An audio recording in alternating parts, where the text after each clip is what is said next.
여러분 안녕하십니까? 광주 MBC 뉴스데스크입니다. 더불어민주당 대표와 최고위원 경선이 반환점을 돈 가운데 송갑석 후보가 반전의 불씨를 살렸습니다. 1차 국민여론조사에서 5%를 넘기면서 누적 득표율 꼴찌에서 7위로 한 단계 올라섰습니다. 이번 주 텃밭인 호남에서 열리는 전당대회에서 의미 있는 성적을 거둘 경우 당선권인 5위 안착에 승산이 있다고 보고 전폭적인 지지를 호소하고 있습니다. 한신구 기자의 보도입니다.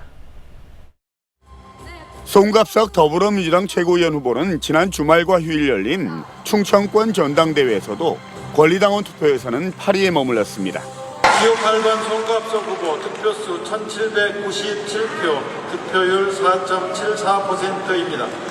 그렇지만 1차 국민여론조사에서 5.41%의 득표를 얻어 누적 득표율에서 7위로 한 단계 올라섰습니다. 중앙부대에서 활동한 경험이 적은 비수도권 송갑석 후보가 5% 벽을 넘어섬에 따라서 경선 반환점을 돌면서 반전의 계기를 마련했다는 평가가 나옵니다. 남아있는 70%가 집중되어 있는 호남과 수도권을 통해서 대역전을 이루어볼 생각입니다. 특히 이번 주에는 자신의 텃밭이자 전체 권리당원의 35% 이상이 몰려있는 호남에서 경선이 실시됩니다. 송 후보는 이 때문에 호남을 넘어 지방의 민심을 대변할 수 있는 비수도권 유일 후보임을 강조하면서 호남 표심의 결집을 거듭 호소하고 있습니다. 민주당의 승리를 위해서도 호남의 당심이 중앙지도부에 제대로 전달되는 것이 무엇보다 중요하다고 생각합니다. 그 전기를 이번 호남 경선을 통해서 만들고 싶습니다. 관건은 호남 경선에서 얼마나 높은 투표율과 득표율로 순위를 더 끌어올릴 수 있느냐에 달려 있습니다. 이번 주말 의미 있는 성적을 거둘 경우에 다음 주 열리는 전체 권리당원의 37%가 몰려있는 최대 승부처인 서울과 경기 수도권 경선에서 유리한 고지를 점령할 수 있기 때문입니다. 최근 몇 년 사이 없었던 광주 전남의 선출직 최고위원 입성을 노리는 송 후보에게 이번 주말 경선이 최대 분수령이 되고 있습니다. MBC 뉴스 한신구입니다. 더불어민주당 당대표 경선을 치르고 있는 이재명, 박용진 후보가 오늘 호남을 찾아 표심 공략에 나섰습니다. 박용진 후보는 오후 1시 기자회견을 열고 민주당이 호남 시민의 뜻을 받드는 정당이 될 수 있도록 다시 호남에서 사랑받는 민주당이 될 수 있도록 만들겠다며 지지를 호소했습니다. 이재명 후보는 오후 7시 김대중 컨벤션 센터에서 당원과 지지자들을 만나 이기는 민주당을 만들겠다며 대세론을 강조했습니다. 한편 민주당 당권에 도전한 강훈식 후보가 후보직에서 중도 사퇴해 민주당 당대표 경선은 2파전으로 치러지게 됩니다. 대한민국이 광복된 지 77년, 광주 학생 독립운동이 일어난 지는 92년이 지났습니다. 광주 학생 독립운동은 핍박받는 국민과 독립운동가를 고취시켜 제2의 3.1운동이라고 불리는데요. 광주 학생 독립운동 직후 전 세계 국민에게 알리자며 독립운동가들이 상해에서 결의했던 내용이 처음 확인됐습니다. 우종훈 기자의 보도입니다. 지난 1929년 민족 차별교육이 발단이 돼 광주에서 시작된 학생들의 독립 만세운동. 만주 침략을 앞두고 일제의 폭거가 극에 달했던 때 일어난 광주 학생 독립운동은 침체됐던 대내외 항일 정신을 북돋았습니다. 국내에선 전국적 만세운동이, 해외에선 독립운동 자금이 모이는 계기가 됐습니다. 딱 10년 후에 발생했던 광주 학생 독립운동이거든요. 그 소식을 듣고 와, 우리는 또 이제 독립할 수 있겠구나. 그래서 자기들은 이제 제2의 3.1 운동이 발생했다. 그 이듬해 백범 김구와 도산 안창호 선생 등 민족주의, 사회주의 계열 독립운동가들이 광주 학생운동을 알리기 위해 상해에서 했던 결의 내용이 처음 확인됐습니다. 미국 샌프란시스코 대한인 국민회가 발간한 신한민보의 1930년 3월 20일자 기사. 상해 한인 청년 동맹단의 경문이라는 제목의 기사에는 일제의 압박과 착취를 참을 수 없어 발생한 광주의 투쟁이 전국으로 퍼지고 있다는 사실을 폭로한다고 돼 있습니다. 또 이를 계기로 각국의 민중들이 함께 일어나 해방을 위해 할 수 있는 역할을 해야 한다고 고취합니다. 이 기사는 신한민보의 주필을 지냈으며 안창호 선생과 흥사단 창립을 주도한 홍원 선생이 번역하여 작성했습니다. 지금껏 상해에 활동하던 독립운동가들이 국내외 광주 학생운동을 선전했다는 것은 알려졌지만 전체 내용이 확인된 적은 없었습니다. 전문가는 미국과 멕시코, 쿠바 등 미주 지역에 광주 학생운동을 알리는 계기가 되고 어려운 시기였지만 전 세계로 퍼져 있는 독립운동가들이 연결돼 있었음을 보여주는 자료라고 설명합니다. 광주 학생 독립운동하고 직접 관계된 상해와 샌프란시스코 간에 연결되어 있는 한인 디아스포라들의 그런 맥락들을 알 수 있는 그런 자료라. 신한민보의 노력은 북미 한인들이 대한인 국민회에 수백 달러의 독립운동 자금이 모아지는 계기가 돼 김구 선생의 감사 인사로 이어졌습니다. 중국 상해에서 미주 지역 한인과 언론의 광주 학생 운동을 알린 독립운동가들의 노력이 알려져 광복 77년을 맞아 의미를 더하고 있습니다. MBC 뉴스 우종훈입니다. 기아 타이거즈가 불펜 필승조의 집단 이탈로 힘겨운 가을 야구 경쟁을 이어가고 있습니다. 본격적인 무더위 속에 지난 주말부터는 2연전 시리즈도 시작돼 체력 유지와 불펜진 선전 여부가 막판 변수가 되고 있습니다. 송정근 기자의 보도입니다. 지난 주말부터 시작된 2연전 시리즈. 롯데와 1승씩을 나눠 가진 기아 타이거즈는 또다시 승률이 5할 밑으로 떨어졌습니다.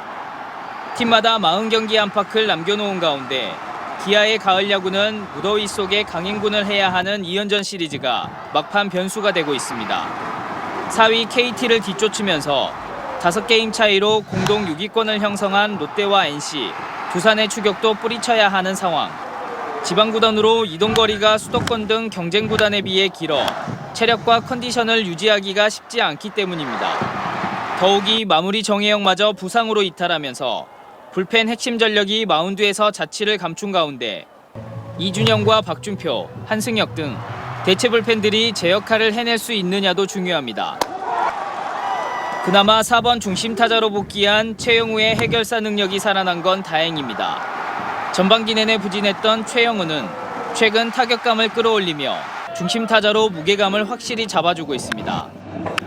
여기에 타선의 상승세는 여전한 만큼 득점 찬스에서 보다 높은 집중력과 중요한 순간 한 점을 뽑을 수 있는 코치진의 세밀한 경기 운영도 필요해 보입니다.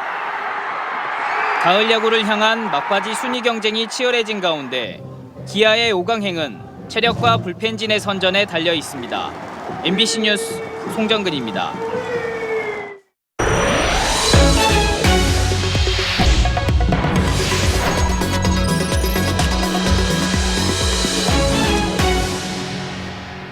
바다에서 건져올린 폐어구와 같은 해양 폐기물들이 여전히 육지를 더럽히고 있습니다. 폐기물을 한가득 떠안은 채 처리 공장이 부도라도 나면 모든 피해는 지역민들이 입게 되는 악순환이 반복되고 있습니다. 박종호 기자가 취재했습니다. 해남군의 한 폐기물 처리 업체입니다. 폐어망과 폐그물 등 해양 폐기물이 곳곳에 쌓여 있습니다. 침출수 등의 우려 때문에 폐기물은 지붕이 있는 창고 등에 쌓아야 하지만 창고가 포화 상태에 이르면서 앞마당에도 쌓여 있습니다. 그 선별해서 내가 쓰려고 압축해 놓은 거예요, 지금. 그물은 그물대로, 로프는 로프대로. 폐기물 업체가 해남군에서 허가받은 폐기물 야적량은 132톤. 하지만 현재 500톤에 달하는 폐기물이 야적되어 있는 것으로 추정됩니다. 허용량의 3배 넘게 무단으로 쌓여 있는 셈인데 별다른 행정 처분은 이루어지지 않았습니다. 급기야 2년 전 공장이 부도 처리되고 경매 절차가 진행되면서 폐기물 처리는 차일피일 미뤄지고만 있습니다. 폐기물 처리가 제대로 이루어지지 못할 경우를 대비해 보증보험에 가입하고 있지만 보험금으로 처리할 수 있는 양은 일부에 불과한 실정입니다. 저희들 이제 이 상황에 대해서 어떤 조치를 하기 위해서는 어떤 경매 낙찰자가 생겨야 그분하고 대화도 하고. 야적된 해양 폐기물에서 침출수가 인근 농경지로 흘러갈 우려가 크지만 아무런 조치도 이루어지지 못하고 있는 상황.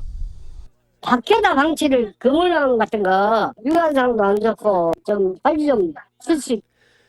해남군은 폐기물 처리가 지연될 경우 행정 대집행도 검토하겠다는 입장이지만 구체적으로 언제까지 하겠다는 명확한 일정은 밝히지 않았습니다.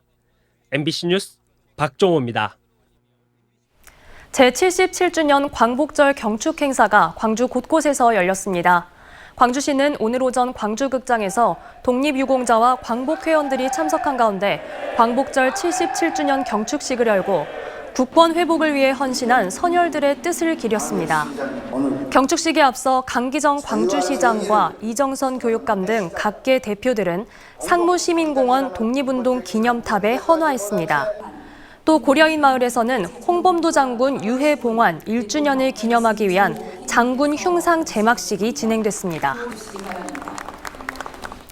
일제강제동원 피해자 소송을 이끌고 있는 일제강제동원 시민 모임이 윤석열 대통령의 광복절 경축사를 평가절하했습니다. 시민 모임은 현재 한일 간 일제강제동원 피해자 배상 문제가 가장 큰 현안이 되고 있지만 윤 대통령은 경축사에서 자유만 33번 외쳤을 뿐 강제동원 피해자 문제에 대해서는 단 한마디 언급조차 없었다고 비판했습니다. 또 대법원 판결을 4년 동안 헌신짝 취급하며 우롱하고 있는 작금의 한일 관계가 윤 대통령이 강조하고 있는 법치이고 보편적 가치인지 답해달라고 말했습니다. 산림청이 광주와 전남 지역의 산사태 위기 경보를 관심에서 주의로 상향했습니다. 산림청은 내일 새벽부터 많은 비가 예보됨에 따라 전라권의 산사태 위험이 높다며 긴급 재난 문자와 재난 방송 등에 귀를 기울여 달라고 당부했습니다. 한편 기상청은 광주와 전남에 호우 예비특보를 내렸고 일부 지역에서는 최대 150mm가 넘는 비가 쏟아질 전망입니다. 광복절 새벽 광주 도심에서 오토바이를 타고 난폭 운전을 한 20대들이 경찰에 붙잡혔습니다.